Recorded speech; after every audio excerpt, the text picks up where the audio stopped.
जय हिंद दोस्तों, नमस्कार सभी भाइयों को। साथियों, अगर लोन डिफ़ॉल्ट करा है, किसी भी तरीके की कोई क्रेडिट लिमिट डिफ़ॉल्ट करी है या फिर आपके क्रेडिट कार्ड पे किसी तरीके का ईसीएस लगा हुआ है, तो ज़ाहिर-सी बात है आपको एक डर बहुत ज़्यादा सताता होगा, ठीक है? आपको एक डर अंदर ही अंदर खाए जा रहा होगा।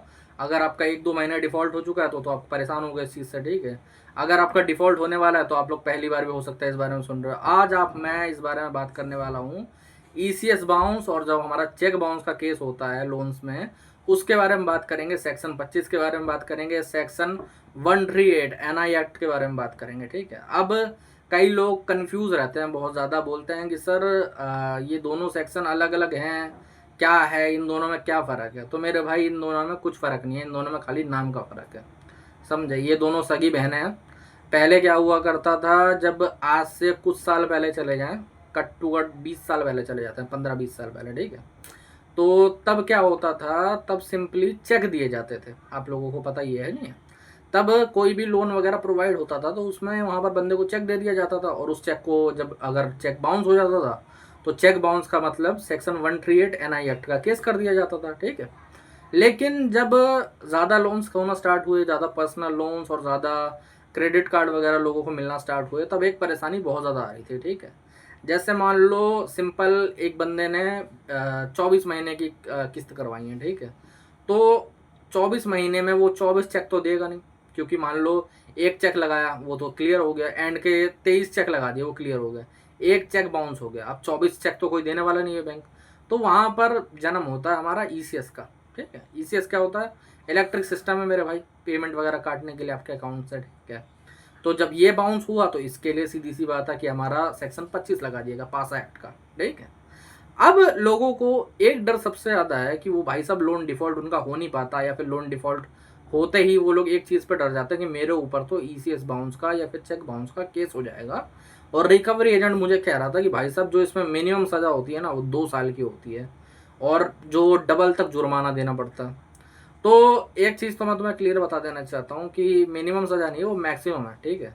मैक्सिमम सज़ा 2 साल तक की है इस केस के अंदर। और दूसरी बात है कि हाँ, डबल जुर्माने वाली बात भी सही है। लेकिन मैं तुम्हें एक चीज़ बता देना चाहता हूँ, जब से कम मान के चलें तो 10 साल हो गए होंगे मुझे। मैंने 10 साल के अंदर कोई भी एक सिंगल केस किसी लोन डिफ़ॉल्टर के ऊपर सज़ा होते हुए नहीं देखा। जी हाँ, सच्ची बता रहा हूँ, कम से कम मान के चले ना तो 150 केसेस तो देखे होंगे मैंने, ईसीएस बाउंस के, फिर चेक बाउंस के। 150-200 केसेस इतने देखे होंगे अपने आराम से, ठीक है। इनके अंदर किसी भी व्यक्ति को जेल नहीं हुई। अगर हुई होगी कोई बड़ा कुछ होगा, मेरे को लोन के मैटर में नहीं हुई है। क्यों नहीं हुई है? क्योंकि देखो, जो लोन का मैटर होता है ना, वो इसके अंदर क्रिमिनल में नहीं आता है। अब कई भाई लोग बोलेंगे कि सर मुझे तो समन आया था, उसके अंदर तो क्रिमिनल लिखा हुआ था। हाँ, लिखा हुआ था, लेकिन क्या ये प्रॉपर क्रिमिनल कभी भी कंसिडर नहीं हुआ, समझे। अगर प्रॉपर क्रिमिनल केस कंसीडर हुआ होता तो सिंपल सी बात है, इसका जो वारंट होता वो नॉन बेलेबल वैसे ही रहता, ठीक है। उसके अंदर सेम डे बेल कभी भी नहीं होती है। तो इसके अंदर जो सेम डे बेल अवेलेबल है, वो इसी वजह से है क्योंकि ये क्रिमिनल कंसीडर नहीं हुआ। ये सिविल भी है, क्रिमिनल भी है, सीधी सी बात है, समझे। जैसे एक तरीके से दो चीज़ें हैं, समझे, दो चीज़ों का मेल है, सिविल भी है, क्रिमिनल भी है। अगर आप सीधे इसको इग्नोर करते हो, 3-4 डेटों पे जाते नहीं हो, तो ये एक तरीके से क्रिमिनल बन जाता है ना। इस पे नॉन बेलेबल वारंट इशू हो जाता है, आपको जेल भी हो सकती है, आपको 14 दिन न्यायिक हिरासत में भी रखा जा सकता है। लेकिन अगर आप सारे रूल्स वगैरह फॉलो करके चलोगे तो ये भाई साहब इसके अंदर कोई दिक्कत वाली बात नहीं है, ठीक है। मैं आपको एक एग्जांपल देता हूँ। मेरे एक क्लाइंट पे लॉकडाउन के टाइम पे, ठीक है, जब लॉकडाउन 21 स्टार्ट हो गया था, तब उनके ऊपर चेक बाउंस का केस लगाया गया था। आज 2025 एंड होने वाली है, कुछ महीने और बचे हुए हैं, ठीक है। अभी तक उनका चेक पे साइन वेरिफिकेशन भी नहीं हुआ है फॉरेंसिक से, ठीक है। तो तुम लोग जो डरते हो ना बहुत ज़्यादा, तुम्हें डर लगता रहता है कि यार पता नहीं क्या हो जाएगा क्या नहीं हो जाएगा। मैं तुम लोगों को एक क्लियर कट चीज़ बता देना चाहता हूँ कि पहली बात तो 95%, 95 बोल रहा हूँ, ठीक है, मतलब कम से कम मान के चलें तो इंडिया के अंदर 6 करोड़ लोन डिफॉल्टर हैं। इतनी जेलें नहीं है हमारे पास, समझे। इतने कोई भी रिसोर्सेस नहीं है। कैदी कितने होंगे? कैदी होंगे आई गेस कुछ लाख के अंदर ही होगी संख्या, करोड़ तो होगी नहीं, ठीक है। तो इतनी तो जेलें नहीं हमारे पास, इतने जितने लोन डिफॉल्टर हैं। अगर सब पे ही केस मारने लगे तो हो गया काम, सब पे ही चीज़ें हो गई।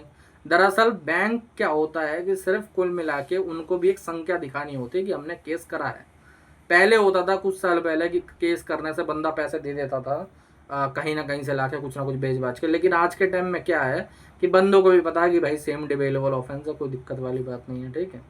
और दूसरी बात, जो जो नए डिफॉल्टर है ना, जिनको डर लग रहा है, मैं तुम्हें बता देना चाहता हूँ कि अगर तुम्हारे 10 लोन अकाउंट होंगे ना, तो उनमें से कहीं चांस होगा कि एक में केस हो तुम्हारे ऊपर, समझे। और वो भी डरने वाली बात नहीं, वो भी कहीं जाके 6 महीने के बाद या फिर ऐसा होता है, समझे। 3 महीने तक तो वैसे भी फाइल नहीं कर सकते। और दूसरी बात ये है कि अगर तुम्हें जो नोटिस आते हैं ना, जैसे चेक बाउंस के या फिर ईसीएस बाउंस के नोटिस वगैरह आते हैं, तो उनके अगर तुम टाइम टू टाइम रिप्लाई देते हो तो तुम्हारे ऊपर कोई केस फाइल नहीं होगा, क्योंकि वहाँ पर रिकॉर्ड देखा जाता है कि आपने इनको जो नोटिस भेजा था उस पर कोई रिप्लाई, कोई फीडबैक वगैरह आया है। और अगर आपका फीडबैक रियल लगता है, जो वहाँ पर केस रजिस्टर होता है उस टाइम पे, तो आपके ऊपर कभी भी केस फाइल होगा ही नहीं, समझे, किसी भी तरीके का। ना तो चेक बाउंस फाइल होगा, ना तो मेरे भाई ईसीएस बाउंस का केस फाइल होगा, ठीक है। और कई लोग ये भी पूछते हैं कि क्रेडिट कार्ड पे ईसीएस बाउंस लगता है क्या। तो मेरे भाई एक चीज़ बता देना चाहता हूँ कि अगर आपने ईसीएस एक्टिवेट कर रखा होगा, ऑटो डेबिट लगा रखा होगा, तो हाँ लग सकता है, ठीक है। और दूसरी बात यह है कि क्रेडिट कार्ड में एक अलग सेक्शन का नोटिस आपको आ सकता है जिसमें 318 316 होगा, तो उससे भी आपको खास डरने की जरूरत नहीं, वो भी सेम डिबेलेबल वाला है, ठीक है। उसमें संख्या ऐसी लिखी हुई है जो नॉन अवेलेबल लगती है, लेकिन वो है नहीं, ठीक है, डरने वाली बात नहीं है उसके अंदर, टेंशन फ्री रहो, कोई दिक्कत वाली बात नहीं है, ठीक है। अब इसको टैकल कैसे करना होता है, देखो पहली बात तो ज़रूरी नहीं कि आएगा, ठीक है। 95% बंदों को आता ही नहीं कभी भी। बट अगर तुम बुरी किस्मत है 5% में हो, ठीक है, अभी 3 4 5 महीने हो चुके हैं लोन डिफॉल्ट को, तो कोई डरने वाली बात नहीं है। हो सकता है तुम्हें पहले प्री कॉग्निजेंस का नोटिस आए, या फिर हो सकता है सीधे डेट का भी आ सकता है, क्योंकि अलग कोर्ट में अलग रहता है, ठीक है। ऐसे में आपको क्या करना है, कोई दिक्कत वाली बात नहीं, आपको कोई भी चाहे तो आपकी जान पहचान का कोई हो, ठीक है, या फिर चाहे तो हमसे जुड़ के या किसी और से जुड़ के एक लॉयर करवा लीजिए सेम सिटी में। कई बार ये लोग क्या होता है ना, ये लोग 1000 किलोमीटर दूर केस करते हैं। जैसे मेरे क्लाइंट पे उसको कल सामान आया था, ठीक है, वो मुंबई का रहने वाला है, उसको कलकत्ता में केस फाइल करा है। वो तो हाँ मैं उसके पास तो कोई दिक्कत वाली बात नहीं, वहाँ पर कलकत्ता में अपने लॉयर को भिजवा देंगे, समझे। क्या होगा, कुछ नहीं होगा। 2 3 डेट पे वो बंदा लॉयर चला जाएगा, वहाँ पर कोई दिक्कत वाली बात नहीं है। एक बार बेल करवानी होती है, बेल करवा लो। आगे चल के तुम्हें एक चीज़ बता देना चाहता हूँ कि 3 से 4 डेट के अंदर एक पूरा साल निकल जाता है। जो मिनिमम डेट्स पड़ती है ना, वो 2 महीने 3 महीने 6 महीने की डेट पड़ी है, कि आज आपने अपने लॉयर को भेज दिया, 6 महीने बाद डेट पड़ रही है, 8 महीने बाद डेट पड़ रही है। जब वर्कलोड ज़्यादा रहता है तो डेट बहुत ज़्यादा आगे बढ़ जाती है, तो डरने घबराने वाली कोई भी बात नहीं है, ठीक है। और होना क्या है, एंड में जाके कोर्ट में भी सेटलमेंट ही होता है, ठीक है। और वहाँ पर बहुत अच्छा ऑफर भी मिल जाता है कई बार, ठीक है। मैंने एक का करवाया था हमारा, आप लोगों ने एक वेबसाइट सुनी होगी, इंडिया बुल्स करके है, ठीक है। अब पता नहीं पिछले साल तक तो एक्टिवेट थी, तो उनकी कोर्ट में ही सेटलमेंट हुई थी, कलकत्ता कोर्ट में ही, ठीक है। तो वहाँ पर ही उनकी सेटलमेंट हुई थी, और वो सिर्फ 8% पे हुई थी। मतलब एक तरीके से रिकॉर्ड मान के चल लो, 8% पे सेटलमेंट हुई थी लोन की, क्योंकि फाइनेंशियल स्थिति बहुत खराब थी।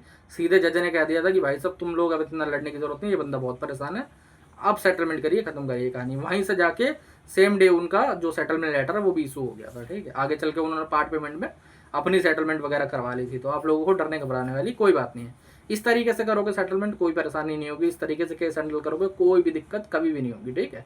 तो साथियों, आज के वीडियो में इतना ही, यही बताना था आपको, ये समझाना था।